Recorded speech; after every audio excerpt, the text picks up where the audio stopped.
Thiruvananthapuram medical കോളേജിൽ രോഗി കെട്ടിടത്തിൽ നിന്ന് ചാടി മരിച്ചു. വഞ്ചൂർ കോടതിയിലെ അഭിഭാഷകൻ ഡോക്ടർ കേശവനാണ് മരിച്ചത്. അലക്സ് റാം മുഹമ്മദ് അതിന്റെ കൂടുതൽ വിവരങ്ങൾ നൽകാനായി ചേരുന്നു തിരുവനന്തപുരത്ത് നിന്നും. അലക്സ്, ഞെട്ടിപ്പിക്കുന്ന നമ്മളെ വളരെയധികം അലോസരപ്പെടുത്തുന്ന വാർത്തകൾ ഒന്നിനു പിറകെ ഒന്നായി വന്നുകൊണ്ടിരിക്കുന്നു. ഇപ്പോൾ എന്താണ് ഈ സംഭവം? എന്തിനാണ് ഇയാൾ ചാടിയത്? അത്തരം വിവരങ്ങളൊക്കെ ലഭിക്കുന്നുണ്ടോ? പ്രജന, വൈകുന്നേരം 4:15 ഈ സംഭവം. ഇത് മരിച്ചത് മഞ്ചൂർ കോടതിയിൽ അഭിഭാഷകനാണ്. അഡ്വക്കേറ്റ് കേശവൻ എന്നാണ് അദ്ദേഹത്തിന്റെ പേര്. 69 വയസ്സാണ്. ഇതിൽ നമുക്ക് അറിയാൻ കഴിയുന്നു, പ്രാഥമികമായി അറിയാൻ കഴിയുന്നു, അദ്ദേഹം അവിടെ ആശുപത്രിയിൽ ചികിത്സയിലായിരുന്നു. അദ്ദേഹത്തിന്റെ കയ്യിൽ കാനുല ഉണ്ടായിരുന്നു. അതായത് കാനുല കയ്യിൽ ചാടുന്ന സമയത്ത് അദ്ദേഹത്തിന്റെ കയ്യിൽ കാനുല ഉണ്ടായിരുന്നു. അപ്പോൾ തന്നെ എടുത്ത് കാഷ്വാലിറ്റിയിലേക്ക് എത്തിച്ചെങ്കിലും, ആംബുലൻസിലെടുത്ത് കാഷ്വാലിറ്റിയിലേക്ക് എത്തിച്ചെങ്കിലും ജീവൻ രക്ഷിക്കാനായില്ല എന്നുള്ളതാണ് സങ്കടകരമായ വസ്തുത.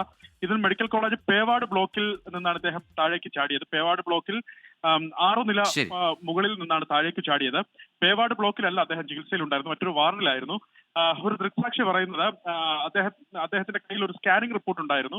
അത് നോക്കിയതിനു ശേഷം അദ്ദേഹം ആദ്യം ഒരു നിലയിൽ നിന്ന് താഴേക്ക് ഊർന്നിറങ്ങി അവിടെ നിന്ന് പിടിവിടുകയായിരുന്നു എന്നാണ് കണ്ടുകൊണ്ട് നിന്ന ഒരു ദൃക്സാക്ഷി പറയുന്നത്. അപ്പോൾ തന്നെ അലക്സ് റാം മുഹമ്മദാണ് വിശദാംശങ്ങൾ നൽകിയത് തിരുവനന്തപുരത്ത് നിന്ന്.